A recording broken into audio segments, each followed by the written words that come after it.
Welcome back. My name is Homai. In this video, we are going to explore melody. We're going to talk about what melody is. We're also going to work on learning the basic rules of how to write a good melody. First of all, what is melody? Melody is the part of a piece or song that you would typically sing, the part that you would identify as the theme. So, for example, if we take this melody, for example,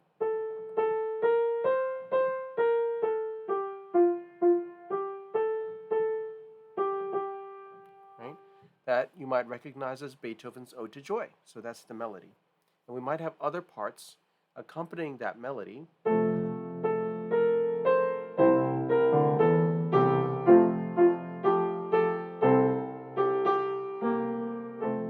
Okay? But only that would be considered the melody. So, let's define what a melody is. Melody is going to be composed of a single note at a time, right? So you're not going to have a melody that has two notes that play simultaneously. For example, this would not be a melody.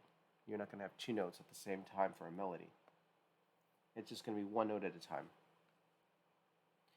Now, the most basic melody we could have would be something like this, a string of notes that are exactly the same.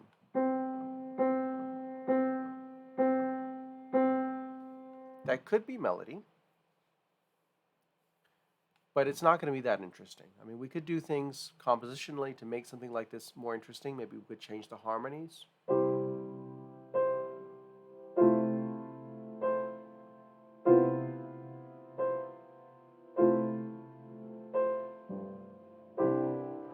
Okay, and maybe that would be a little bit more interesting. But if we heard the melody alone, that's not going to be very interesting. So, how do we make this melody more interesting? Well, the first thing we do is begin to change the pitch. We alter the pitch. So I'm going to show you a very, very, very basic melody here. In this melody, I'm ascending in stepwise motion, and then I'm descending, 5 notes.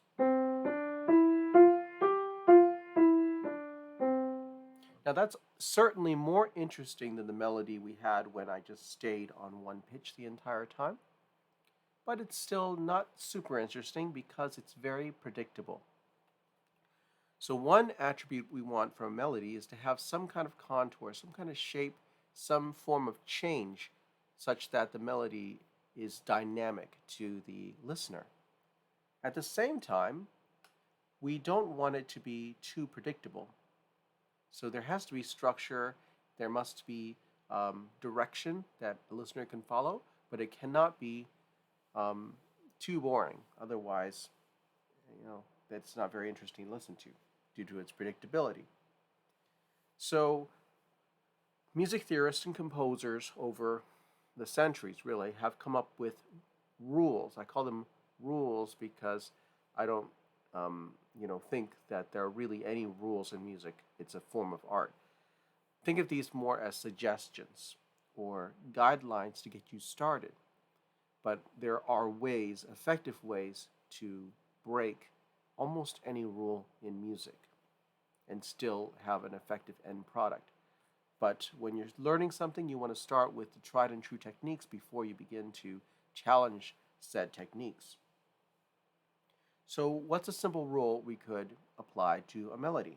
Well, if we take a look at the direction of motion here, I'm ascending by step. I'll just put a 2 because it's a second. Then I'm ascending by another second. I'm ascending by another second. Another second. Okay, so basically, I have 4 intervals in which I'm ascending by the same interval, really. Okay, so there's a basic kind of guideline, rule if you will, and that is try to avoid having more than 3 notes traveling in the same direction. Okay, you can do more than 3. Certainly can. You can make it interesting. But in general, if you've got three notes going in the same direction, it might be time to think about moving in another direction. Certainly if you have five notes, I would say, right? So just as a guideline, start to be, um, a little wary of that. Another quality of a melody is that it should have one focal point. Okay, this is what we call the climax. In this case, we would call this an upper climax because this climactic note is higher than the other notes. But you could also do the opposite. For example, I could notate a basic melody that might look like this, where my climax is a lower climax. Okay. By the way, this would sound like this.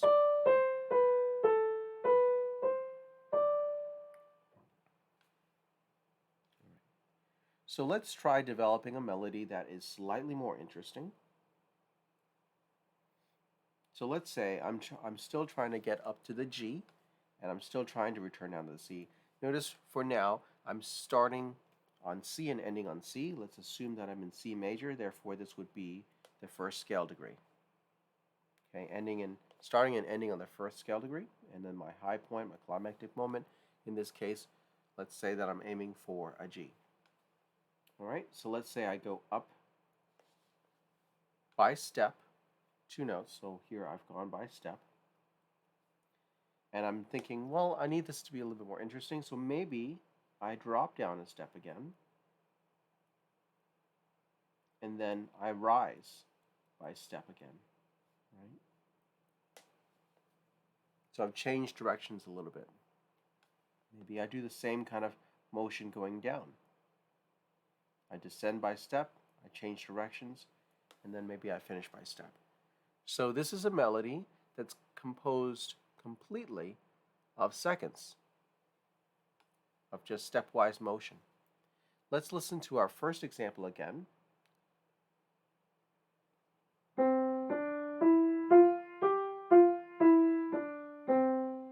And compare that to our second example.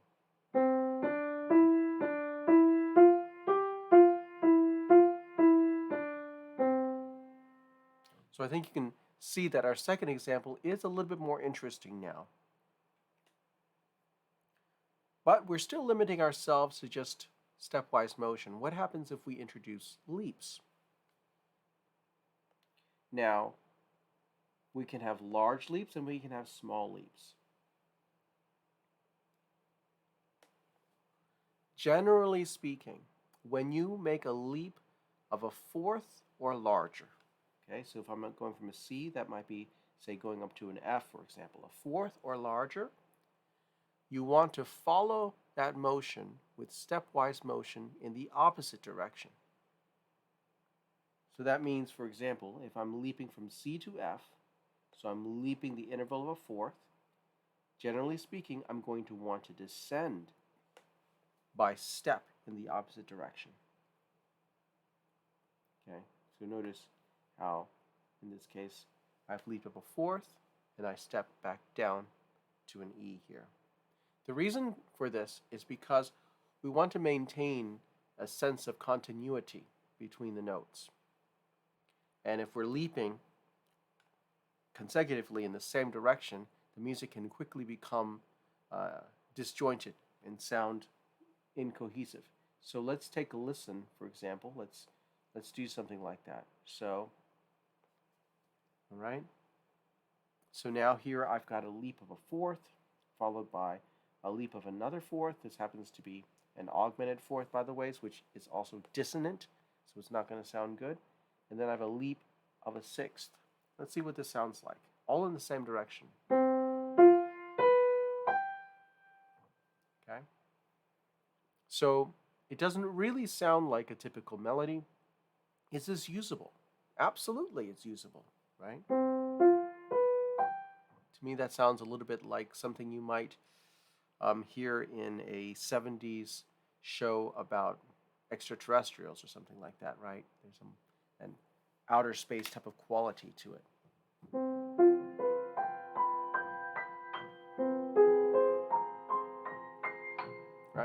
something like that. I mean, it's totally usable. So again, these are just suggestions, but ultimately, even the sounds that we are avoiding are useful in certain circumstances. It depends on what your goal is as a creator, as a composer.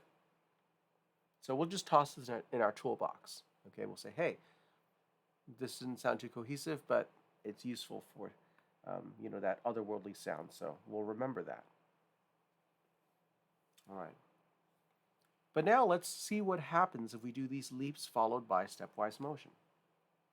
So in this case, maybe I leap up to the A, come back down. So I'm leaping and then stepping down.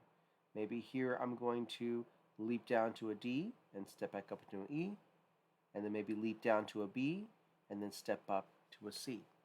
So in this case, I have lots of leaps, but every single leap down, step up, leap down, step up. Every leap is followed by motion, stepwise motion in the opposite direction. Okay, let's see what this sounds like.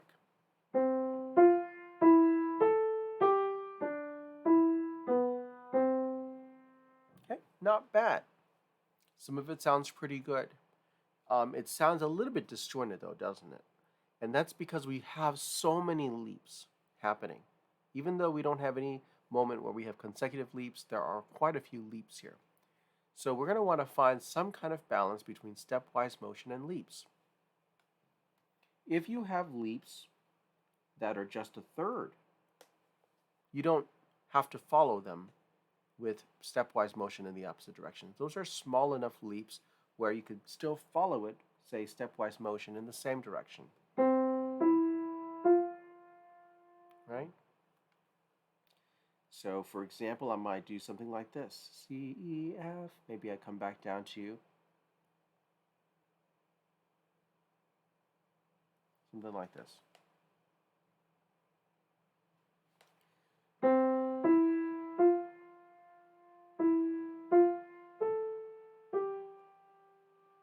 Something like that, right? And you can see that actually sounds like a good portion of a melody already. Okay. But now let's just experiment here. I'm not even going to think about what the melody sounds like. I'm just going to follow these suggestions I've laid out already. Okay, having some stepwise motion, having some leaps. If they're large leaps, follow it by stepwise motion in the opposite direction. I'm also going to avoid having too many steps in a row. Okay, I'm definitely going to want to limit that to, say, less than 5. So 4 or less, maybe even 3. And let's just see what we come up with following some of these basic guidelines. And I'll be in the key of C major for simplicity's sake. I'll start on C and end on C, and I'm aiming for one upper climax. You can have a lower climax, but the upper climax is going to be far more common, so just keep that in mind. All right, so let's say I'm going to start with some stepwise motion. Maybe I'll do a leap of a third. Maybe I'll come back down to the E, climb a little higher. And let's say that, let's go for a big leap. I'm going to go up to this C here. Then I'm going to come down a few steps. Maybe I'll take a nice leap down to maybe an E. How about this? All right.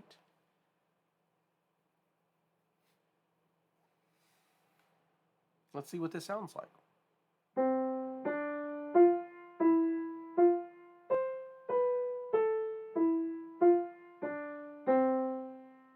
Okay, so some parts of it work, some parts of it don't work as well. So one thing I hadn't mentioned yet is when you do these larger leaps of a fourth or larger, we want to follow it with stepwise motion in the opposite direction, but we also want to precede it with motion, stepwise motion in the opposite direction. So if we take a look, I have 2 points at which I have a leap of a fourth here and a leap of a fifth here. I follow them with stepwise motion in the opposite direction, but look how I precede it. In this case, I'm preceding E to F rising in the same direction, and here, B to A, I'm preceding it in the same direction. So I want you to listen again and see if these points are the points where the music feels a little bit disconnected.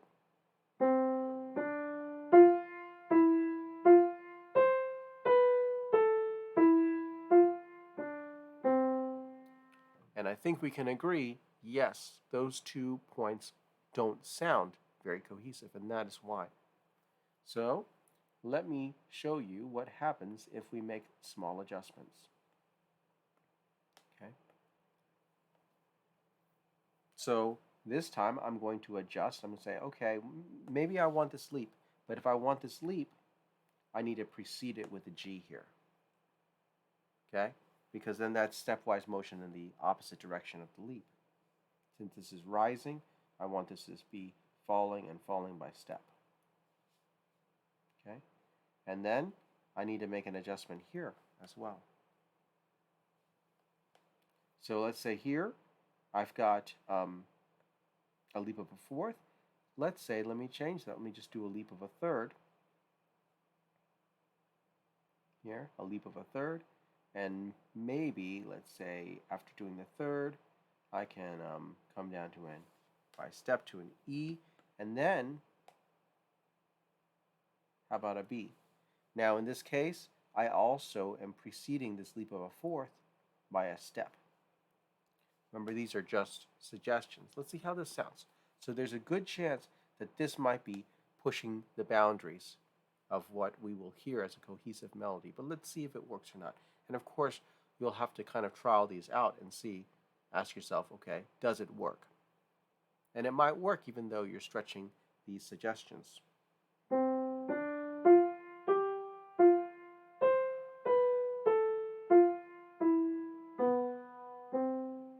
Okay? It could work. It could work. One challenge here is we have a lot of notes moving in the same direction in a row. 1, 2, 3, 4, 5, 6. Right? So again, limiting the number you have going in one direction. All right?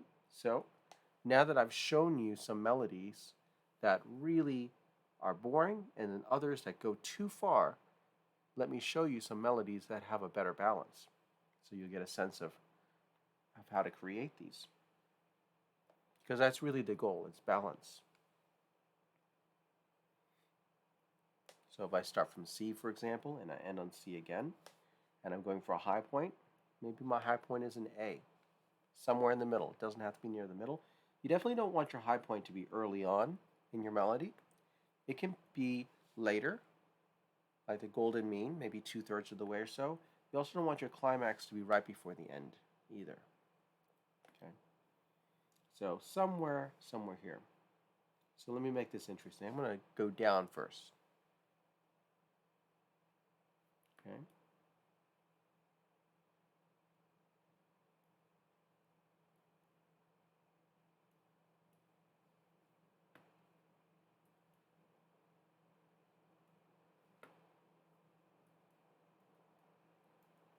All right.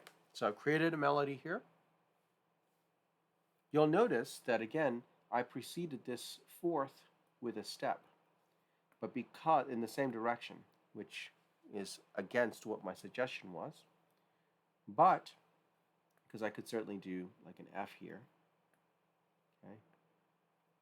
And so maybe we can hear those and compare to see which one sounds better. But let's try the D first. But I also have a lot of stepwise motion around this, which means that the leaps are going to be a little bit less, likely to break our connective tissue here. Okay, so let's take a listen. I'm going to play the D this first time.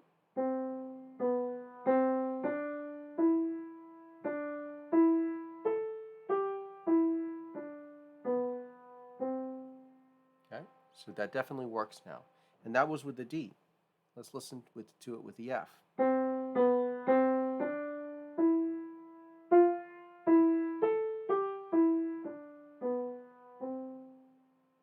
That also works. Okay, so notice we're writing melodies. We are not really doing harmonies yet, and we're not even applying rhythms or meter. We're just talking about the actual notes themselves. But if I were to harmonize this and give it some rhythm, we might have something that sounds like this.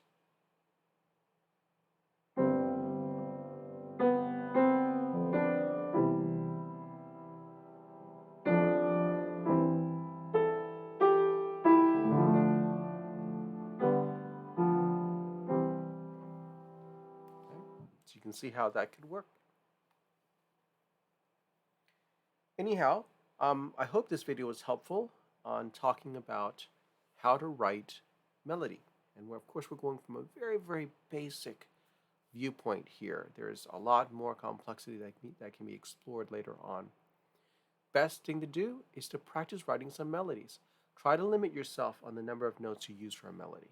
Can you write a melody with 7 notes? Can you write a melody with 8 notes? Can you pull one off with 5 notes? And then maybe challenge yourself on the other end of the spectrum. Can you make a melody work that has 12 notes? Can you make a melody work that has a lower climax? Okay? So experiment, explore, get some practice creating. This is really the way to becoming a better composer. You have to allow yourself to experiment and create things that you might not like, because that's how you're going to grow. I'll see you in the next video. Take care.